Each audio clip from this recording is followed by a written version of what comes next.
Hi friends, how you doing?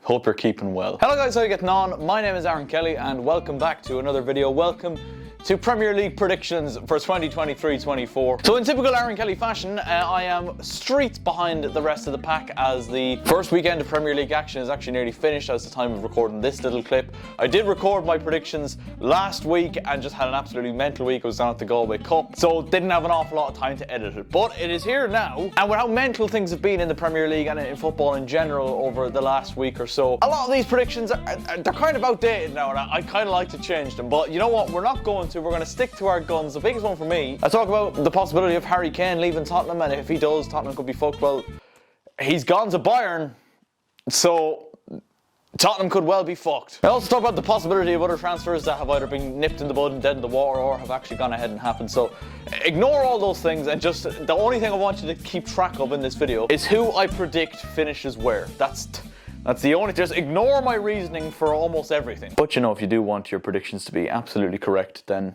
feel free to copy mine. Enjoy the video. So, you're looking to see how the 2023-24 Premier League is going to go? You've come to the right place, my friend. Hello guys, how are you getting on? My name is Aaron Kelly, and today we are going to be predicting the 23-24 Premier League table. And all I'll say is, if you don't want the 23-24 season to be spoiled on you, click off the video now and come back later, because we're going to be getting predictions that are so accurate, you're going to want to run down to your local bookies and put your fucking house on it. Put the fucking mortgage on it. Put your dog on these predictions. That's all I'm saying. So you ready to have the season spoiled on you?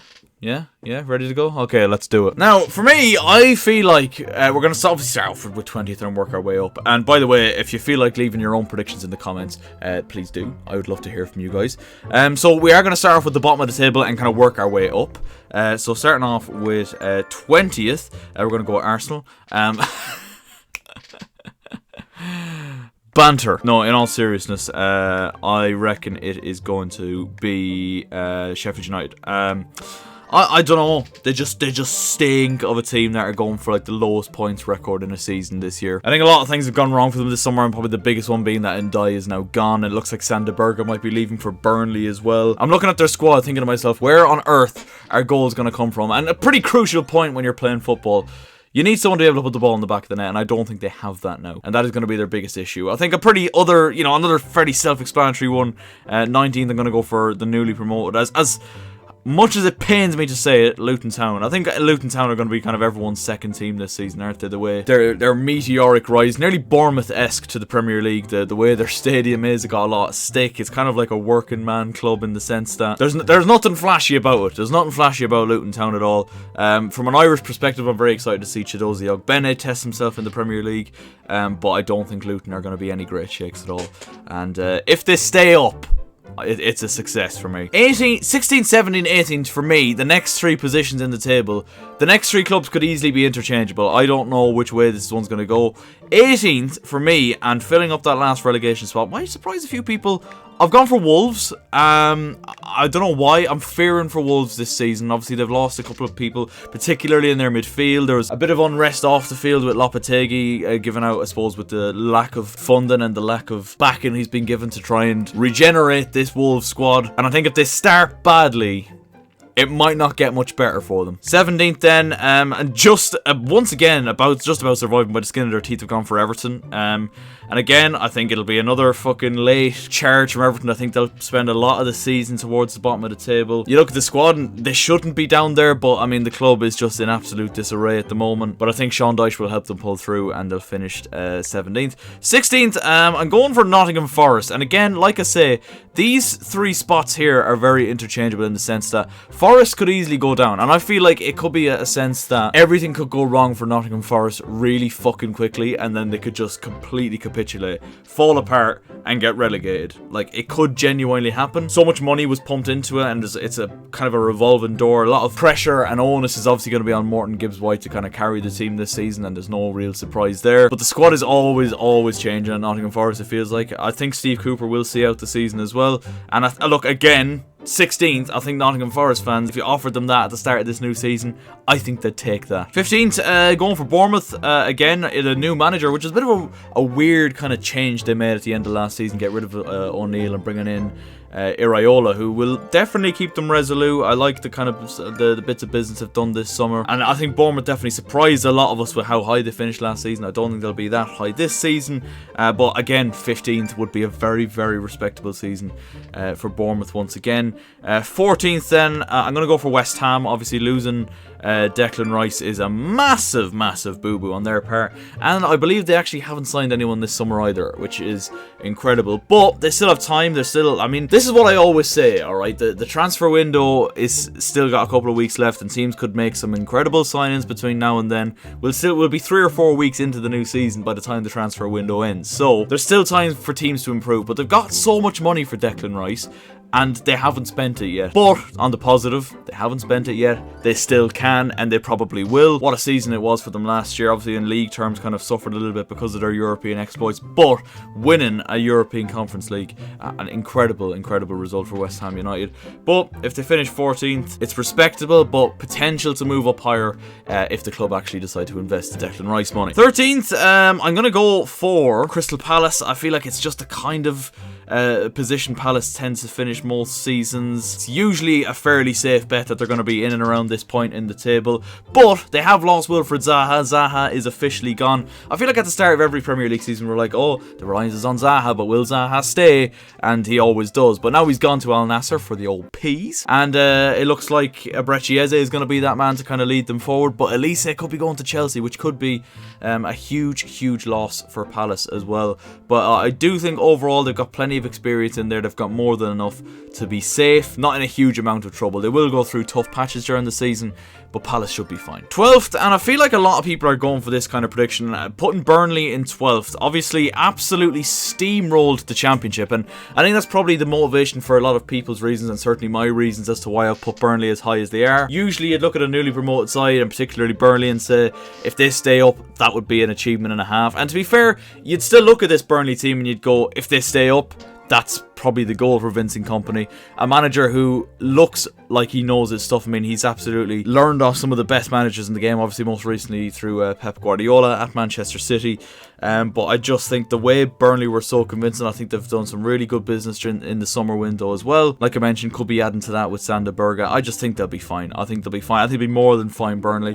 And 12th would be a certainly impressive season for them. I'm going to go Fulham in 11th place, and the reason I say that is a little bit of a drop off from last season, but I think Mitrovic will probably leave. I think he's doing a lot of talking in the sense that he does want to go. He's made that abundantly clear, and if Fulham grant him his wish, then he will be gone before the end of the window. Willian looks like he's on his way as well, despite signing a new contract. Obviously, he was one of their standout performers this year, but even with those players are gone and some other players that have left in the summer, I still think Fulham will be fine. I think Marco Silva's proved himself as one of the best managers in the division, genuinely, and I think Fulham will be more than fine, but just a little bit of a drop off from last season, unfortunately for them. Into the top 10 of the Premier League table, and this is where things get a little bit on the spicy side, lads. Alright, so listen up, alright? You're going to want to strap yourselves in for some incredible predictions coming up, right? You ready for this? 10th, I'm going to put Brentford.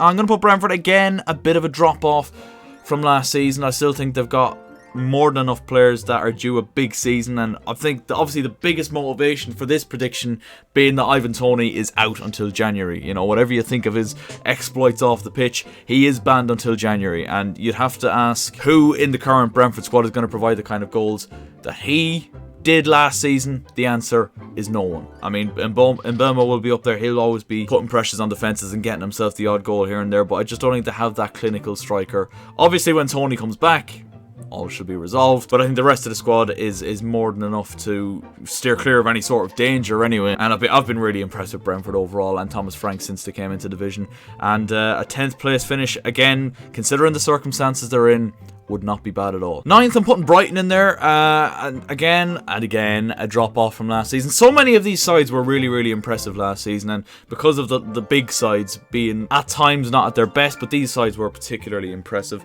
and I think Brighton will, again, a 9th place finish would be a very impressive one for them, but they have got the added pressure and the added strain on the squad of European football, which is obviously a massive, massive achievement for Brighton to be playing Europa League football this year. Like I say, and I'll be mentioning it with some more clubs as we move up the list, it does and will have its strain on certain squads, and I think Brighton's is no different. However, they've been very impressive in the transfer market once again. I don't know why I'm acting so surprised about that. Obviously, Levi Colwill isn't coming back. He's staying at Chelsea. Robert Sanchez is signed for Chelsea as well. But again, Brighton have reinvested in the squad, and I think James Milner is a particularly shrewd signing. I do think that extra experience added in there is absolutely key. Very excited to see João Pedro finally in a half-decent team, and I'm very intrigued to see how Mo Dahoud gets on, actually, again signing from the Bundesliga. Mohamed Dahoud, a very versatile, dynamic midfielder, and he'll add a lot. And obviously, Brighton's recruitment over the last couple of years has been so good. They're going to pull up a name of someone that no one has ever heard, and they'll just be absolutely sick. Keep your eye on Enciso this season. I reckon he'll have a good one. Alright, lads, you ready for this one? 8th, Tottenham Hotspur. Now, that seems very low. That seems very low for Tottenham, and that's probably because it is. But I like the Postecoglou appointment. Try saying that 10 times fast. But I just don't think they've invested well enough in the squad in the summer, and there's still the question marks over Harry Kane. If Harry Kane leaves, Tottenham could be even lower than 8th for me. But with the current squad they have at the minute, Harry Kane will always bag a handful or hatful of goals rather. If the players like Son, who really struggled last season, can get back to any sort of semblance of the form that we know he can get, I think that'll be a huge asset to Tottenham, and I don't see them being as much of a threat as they have been in previous years. 7th, I'm going to throw Aston Villa in there. I think Aston Villa are going to have an absolutely blinding season again. Incredible recruitment in the window. Unai Emery has proven once again that he is an incredible manager, and particularly once again with the way they finished last season, since Emery came in really, and with the signings that have come in and the squad they're currently building on. You look at the signings, say, in the midfield, it's certainly been boosted with the signing of Diaby, Yuri Tielemans from Leicester, and Pau Torres at the back as well is a really good signing from Aston Villa, and I do think they'll compete. Once again, they'll be up there, and they're not quite breaking into the top 6, but they're not far off. 6th now, breaking into that top 6. I'm going to put Newcastle, and it might upset a few people because you haven't seen my club added to the list yet. However, I think Newcastle will struggle a little bit more with that. Once again, the element of European football, particularly in the Champions League, having to kind of manage the squad a little bit better. And I do think the signings, again, they've made in the summer have been good. I think Harvey Barnes is a good addition, despite how depressed he is. Sandro Tonali, I think, ultimately will be a good signing for them as well. Once again, recruitment from Newcastle absolutely A1, but I think there will be a little bit of a bedding in period for those kind of signings, and a bedding in period as well for the team, going from playing no European football to now playing European football, playing twice a week as well. Might have a bit of a strain in the squad, and that's the only reason why Newcastle are as low as they are. But you know, we all seen how good they were last season. Could easily break into that top 4 once again, but it shall be interesting to see. Speaking of interesting to see, we're now into the top 5, and obviously the top 4 is one of the biggest predictions to make at the start of a season, isn't it? So, who do I think will get 4th? Oh, we'll go with 4th and 5th first. We'll do them as like a double, and then we'll work our way, and I'll give you your champions, essentially. I think you all know who it's going to be. Pains me to say it, lads. I think Man United are going to get 4th and Chelsea 5th. And I like the kind of business Chelsea have done this summer. I think a lot of dead wood gone, clear out, exactly what I needed. If you look at the last verdict I made at the end of last season, I did a mass exodus of the Chelsea squad, did it in like a tier list format, and a lot of what I wanted has come true. Players have left that I want to leave, and it's just good in that sense, and we've replaced them relatively well. I do still think we need to sign a midfielder, which is when the Moises Caicedo deal comes into it. There's talks of Tyler Adams, which for me, for 20 million, Tyler Adams would be a very good signing from Chelsea indeed. But I think United, once again, they've done good business. They've done good business. Questioning the one about Højlund, that'll be certainly one of the biggest question marks. Was the 72 million including all the add-ons or potential add-ons. A lot of money for a player who hasn't really proven himself yet. But I think Onana's a big improvement on David De Gea. Signed Mason Mount as well. You just know he's scoring at the bridge, don't you? That's one prediction you can put money on. If you want to put your dog or your cat or your fucking car or your house on anything, put it on either Kai Havertz or Mason Mount coming back to Stamford Bridge next season and scoring. Now, I wasn't entirely against us selling Kai Havertz at all. A little bit against selling Mason Mount. admittedly, but you know, selling the Premier League rivals who will ultimately come back and bite you and score fucking Stamford Bridge. You know what's going to happen, so put some money on it now, nice and early. A little early prediction for you there. But I think United will just have enough. Now obviously Chelsea don't have European football, but look how fucking low Chelsea finished last season, and I know it's basically an entirely different squad in that sense, but I think we'll just miss out. But if we get 5th, it's a fucking huge improvement on last season, so I would absolutely happily take 5th if Chelsea get it, but I think we'll be close. I do think we'll be close, but we won't get top 4. Just. 3rd then, I'm going to go for Liverpool. Again, I was very close. I think these 3, once again, Liverpool, Man United, Chelsea, very interchangeable. I think Liverpool could easily finish 5th and Chelsea could finish 4th and vice versa. Again, similar job to Chelsea. I think Liverpool need a 6. Really lacking a defensive midfielder in that role. Fabinho's gone, Henderson's gone, Thiago's always injured. I do like the 2 signings of McAllister and Dominic Szoboszlai. I do think they'll improve Liverpool's midfield massively, certainly in an attacking sense and a creative sense. And that is one thing I will say about Liverpool this season. They will be very, very, very, very entertaining to watch. Seeing those forward players in action, like Diaz is coming back from a long-term injury. He's going to feel like a new signing, really. Jota as well, I guess, to an extent. Darwin Nunez getting that number 9 jersey. Salah is still obviously knocking around as well. Liverpool, Cody Gakpo as well. Liverpool will be entertaining. Don't get me wrong. And obviously with McAllister and Szoboszlai backing that up, Liverpool will be entertaining. My only concern is defensively how vulnerable Liverpool are going to be. I don't know if they're going to try and move Trent into that 6th position. Who do you play at right back then? I know he kind of towards the end of the season played a bit of a new role, kind of similar to what Man City have been doing for a while, where their fullbacks kind of come in and play as a 6. Trent might continue doing something like that, and you know, he can cause teams problems every day of the week with that kind of passing range that he has in general football and ability. But I think that'll cost Liverpool. But Liverpool could easily finish outside the top 4. But I do think they'll score so many fucking goals and they'll be entertaining. So if you get a chance, watch a couple of Liverpool games this season, lads. And the big one, who's going to win the league? Man City or Arsenal? Spoiler alert, it's not Arsenal. I've gone for Man City again. And I do think Man City, they've lost Mahrez, they've lost Gundogan. Gundogan obviously a massively clutch player towards the end of the season last year again. They have replaced him. Kovacic has come in, which again made me sad to see Kovacic go. But anyway, you still got more than enough quality there. But I think the big thing for me is the signing of Gvardiol from RB Leipzig. I think that is absolutely huge. Now, Arsenal have been brilliant in the transfer market themselves. Obviously, signing Declan Rice is probably one of the biggest signings of the summer, really. Timber, another one, and of course, Kai Havertz. Will Arsenal be able to find Kai Havertz's position? Something that we at Chelsea couldn't do for however 3 years he was with us. I don't know. Watch him a little bit in the Community Shield at the weekend there, and they played him up front because Jesus seems to be missing the first few weeks of the season. That's not his position, lads, and you're going to find that out very fucking soon. But I think there is pressure now on Arsenal to actually compete with Man City, and because of the signings they've made, added to a squad that came so close already last season, there is huge onus on Arsenal, I think, and maybe Liverpool to a degree, to push Manchester City all the way, but I do think City will steamroll the league once again. And like I said, Gvardiol will be a huge reason for that. I think that is such a brilliant signing. Probably an area where Man City needed to kind of bulk up on. They've got a lot of centre backs there. John Stones is having the time of his life at the minute. Him and Gvardiol with Rodri in front. You're not scoring.